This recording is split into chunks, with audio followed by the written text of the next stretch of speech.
Welcome to Ukraine Crisis Media Center. And considering the fact that today is almost 1 year anniversary since ratification of the agreement on the strategic cooperation between the Russian Federation and Northern Korea, we decided to organize the expert discussion on the development of the relations of Moscow and Pyongyang. And we're going to discuss the development of the image of the North Korea in Moscow landscape and aspects of military technical cooperation between Russia and the DPRK pose a threat to Ukraine and in the medium term, and how does Kremlin assess the potential for cooperation with North Korea and the implication of the Moscow-Pyongyang partnership for security in East Asia. Today we have with us Mykhailo, Samus, military political expert, director of the new Geopolitics Research Network platform, Natalia Butyrska, associate senior analyst, Asia Pacific expert at the New Europe Center, and Anton, Ganotsky, Asia Pacific expert at the AdAstra think tank, and Zhovtenko, acting executive director, executive analyst of the Ilko Kucheriv Democratic Initiatives Foundation, and I'm your moderator, Vladimir Solovyan, head of the Hyper Threat Analysis Group. Start with a short excursus in 2016 with the relations between Moscow and Pyongyang were on quite a low point when the sanctions, UN sanctions, were imposed for North Korea, and Moscow joined them. And according to these sanctions, in 2019, all the employees from North Korea had to be withdrawn, which were constructing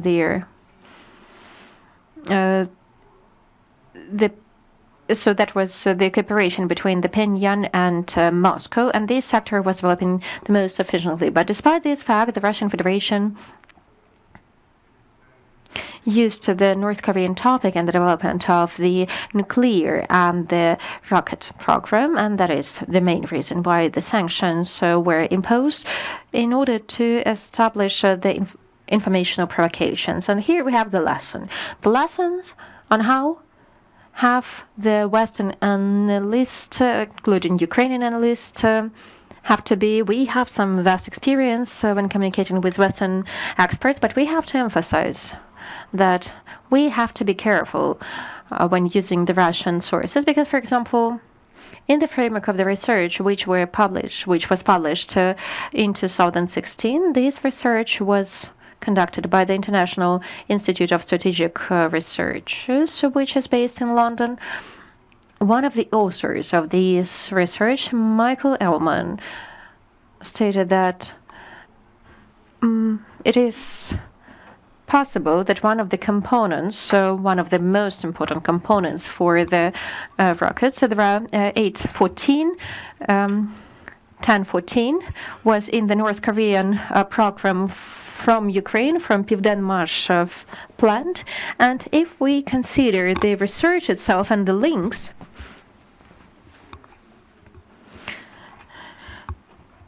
which go with the statement, and if we check the sources, we can see the statements of the Russian so-called military experts, the Russian websites, which interpreted in their own way theoretical cooperation of Ukraine with North Korea, which has never happened, in order to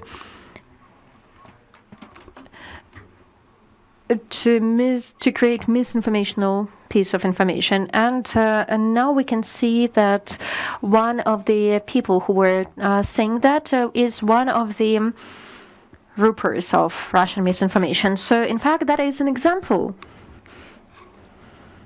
how Western analysts' mistake turned out to be a big problem, because he bought it. He bought Russian media, Russian Federation. The Russian Federation used this case in order to say that Ukraine has something to do with North Korean rockets, and that created the scandal, because these materials were published by the New York Times without critical consideration, and then the Russian Federation, in all possible ways, was distributing this information in order to discredit Ukraine. And indeed, for more than 1 year, the Russian Federation is working with North Korea, and we can make some conclusions of what we were talking about this year and even earlier, because my personal assessment, the Russian Federation turned North Korea to its, so to say, military industrial factory plant, which thanks to Russian technologies, huge investments, which maybe North Korean regime has never seen before. And that's true because let's remember that during Soviet Union, North Korean regime did not get any kind of funds. Maybe on the first stages of its existence, but even in 1990s or even in 1980s, we couldn't say that the Russian Federation was supporting North Korea. And now the situation has drastically changed. North Korean regime received billions of dollars, which this regime is definitely investing not only in the social project, which they are sometimes showing to give an image that everything's fine here and we are living better and better. But at the same time, we understand that all these investment, thanks to Russian technologies, and what is more important, thanks to Chinese technologies, and also, so to say, the machinery and the resources is turned into the modern plants, which are producing not only which produces not only munition, because we are mainly talking about munition, because the Russian Federation without North Korea wouldn't have been able to organize the operation they had back in 2024. And since December 2023 until now, this big campaign continues, which the Russian Federation continues against Ukraine, offensive operation, and now trying to stop these offensive actions on the front line. We remember that North Korea is one of the main sources of this offensive potential, because they have not only munition, which without North Korea, the Russian Federation would not have been able to manage it.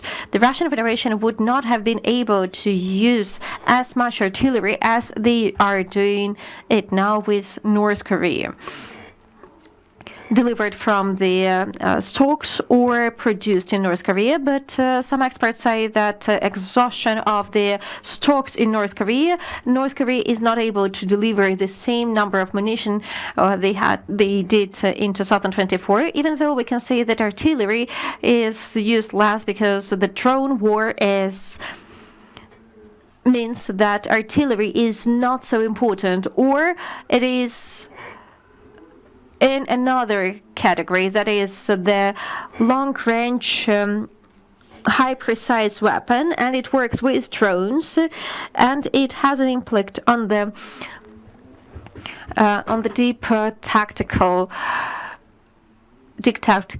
level of operations. And now we can say that North Korean systems are not German systems, so to say, or that are the systems of 1950s, 60s, or maximum 70s of the 20th century. And therefore we can state that, in fact, the situation has changed. But at the same time, I would like to draw your attention to technological part.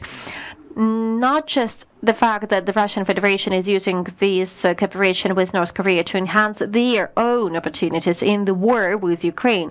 Another important thing here is that the ballistic missiles which shot Ukraine, Kain 23, which missed any target, at the moment they are not less efficient as Iskanders are. So there is a transfer of technologies which we can observe ourselves from the Russian Federation to North Korea, and North Korean industry, their technological level of ballistic missile production has increased. And our analytical center 1 year ago, and before that, was stating that, in fact, these transfer of knowledge will definitely be happening, and it is something that will definitely happen. And we are talking not about only ballistic missiles, but we are talking also about submarines. We are talking about the launchers for ballistic missiles that are the atomic submarines, which will be created together with the Russian. That is a transfer of technologies of all the rocket weapons. And after this cooperation, in fact, the impact will be not on Ukraine, but for the Asian and Pacific regions. North Korea supporting the Russian Federation is not a uniting factor between South Korea and Ukraine, despite the fact that South Korea has huge potential of military industrial complex which could have helped Ukraine to counter the Russian Federation. Together with North Korea, we did not get the military support, and in the future we most likely will not get it as well. The second thing is that it did not unite us in one, create the axis which will counter Moscow-Pyongyang axis. And inside Northern Korean, there are two opposite opinions on how to build their policy regarding North Korea. They want to smooth this situation between North Korea and South Korea. And in this way, we can see that in South Korea, they're trying to return, at least they are trying not to take into account the fact that North Korea, before 2022 and after 2022, there are two different Koreas. And not just because in Kim Jong-un became more powerful, but because South Korea gets and will continue getting not only funds, but also the opportunity to modernize their military industrial complexes. And South Korean army, anyways, is participating in the war.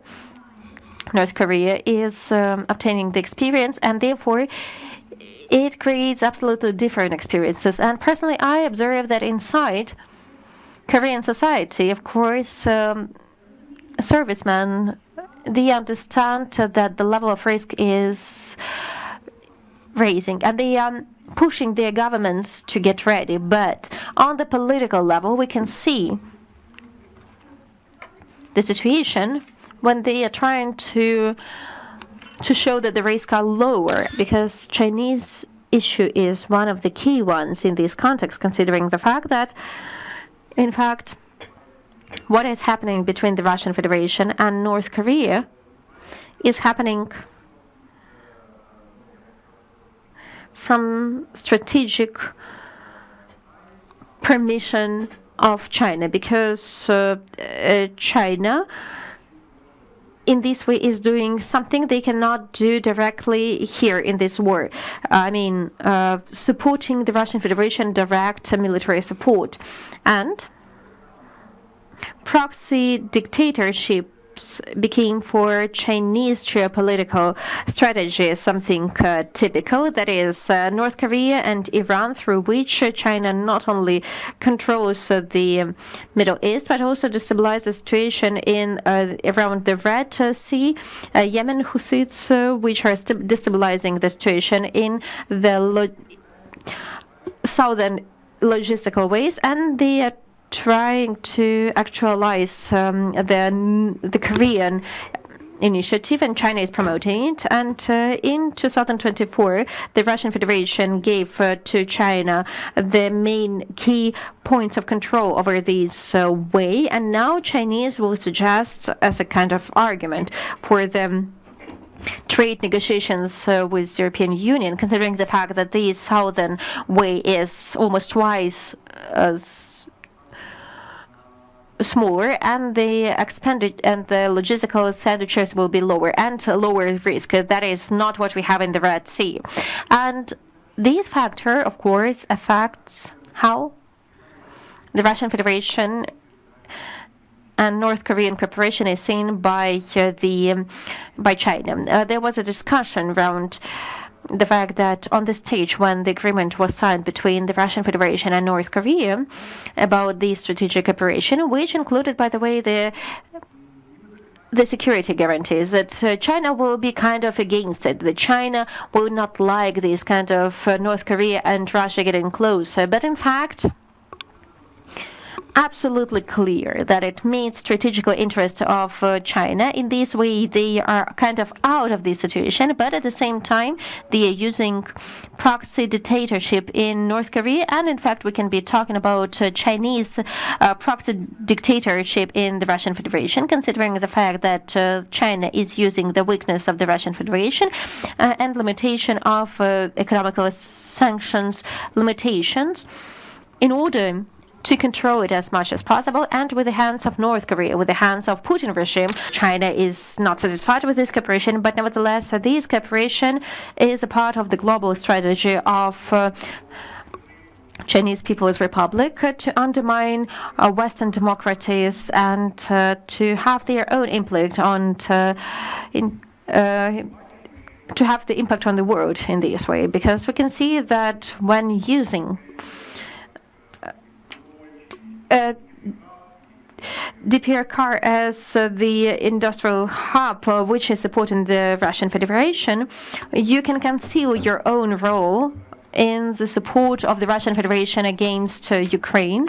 And moreover, you do not need to spend your own resources. You can give it to North Korea, or you can be just giving them money.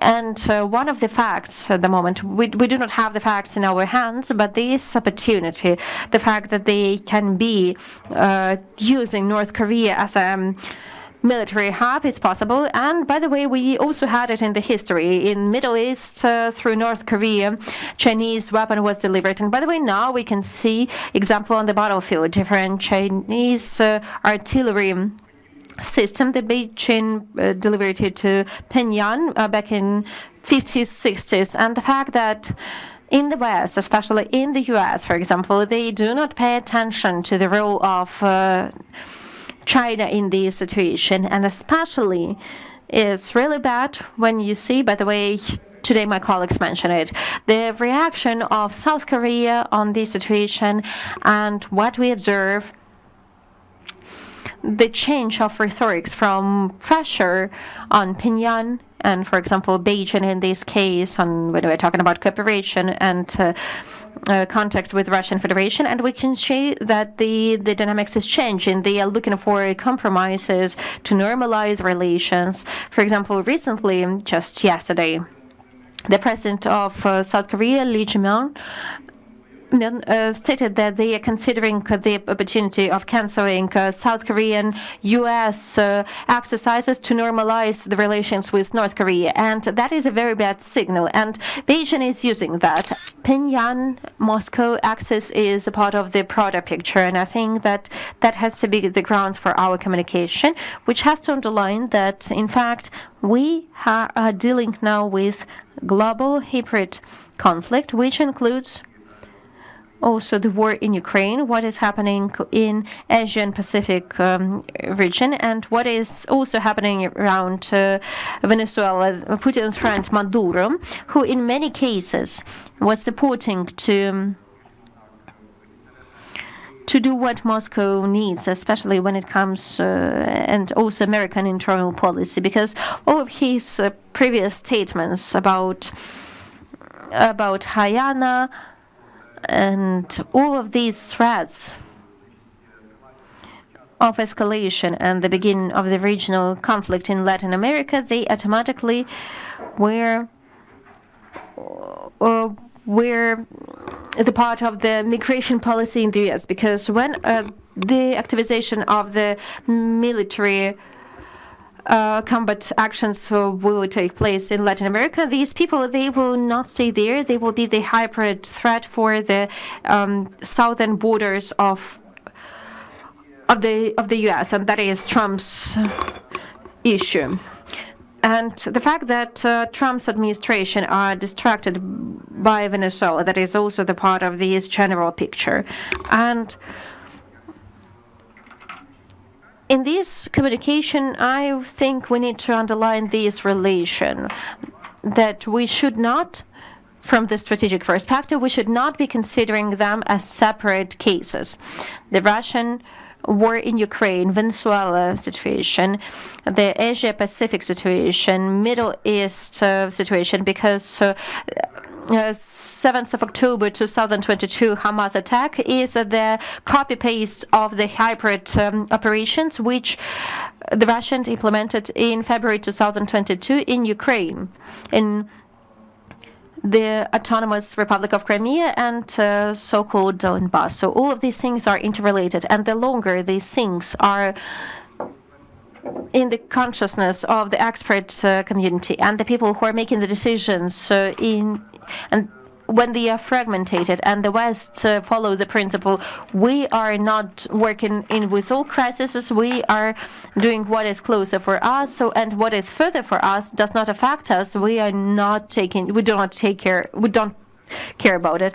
And we have to be trying to, so to say, to make this general picture of these relations, and in this way we can build our communication on this expert level. In case Putin will have conflict with NATO, everyone is talking about South Korea, military industrial complex, which is now developing, and they are building the FPV drone plant. They are developing this cooperation, but no one is thinking about it, because, and also in Europe, and they are trying to avoid this conflict. They want to have peace, they want to make aggressor peaceful. So you see, unfortunately, we have two issues. Either everyone will postpone this conflict, or we will have very serious conflicts in different parts of the world. And unfortunately, many Western countries will not be ready for it, because they were trying to turn a blind eye on the situation when they had to get prepared. Whether West understand this, I mean, first of all, the U.S., the threat from the cooperation of the Russian Federation with North Korea. First of thing I would like to say, whatever chaotic the external policy of the U.S. seems now, nevertheless, it is very formalized and very theorized. And if we consider this question from the perspective of theory, and then we come to the theory of unions, so we can see that theoreticians have some certain criteria for bilateral or multilateral relations when these relations can be called union, that is the presence of common strategies, strategic interests and mechanisms, and many others. And if we look at on the cooperation of Russia-North Korea cooperation through this lens, we can say that it's not union at the moment. So they are moving towards union, but even cooperation of the Russian Federation with China is still not a union, even though they have more indicators of union according to this theory. And we were discussing courtization in international affairs, and this union of Moscow and Pyongyang is an example of how these processes are happening dichotomically in time, because at some certain stage, especially when Moscow was in critical need, we saw the Russian army. So they transferred the. So when the North Korean warehouses are half empty, now there is a question, what will be next? Because there are no strategic objectives, so they did not develop them yet. And now we are in the situation of unclarity, because cooperation of Moscow and North Korea can be developing as can be moving towards development and systematization when servicemen of North Korean will be used in the other theaters and maybe also against Europe in the framework of the hybrid operations, and that is something that we should be expelling. But at the same time, we can see also the process of stagnation and loss of interest of Moscow towards cooperation with North Korea. Of course, if Kremlin will see potential to achieve their objectives both in Ukraine and in relations in the West without referring for their support to North Korea in the strategic places, in the strategic aspects where whether it can be strategic, both when it comes to weapons and in hybrid informational sphere. But anyways, something that stays relevant for us, for the civil society in Ukraine, that is informational work with our partners in the West, and also activization of their interest to this topic, because it is the important topic. And I think that Ukraine Crisis Media Center and the group of hybrid threats, together with our partners, I'd like to thank you for this very fruitful discussion. We will continue this work, and we will communicate with our international partners, journalists will be raising this issue, and in the future we will be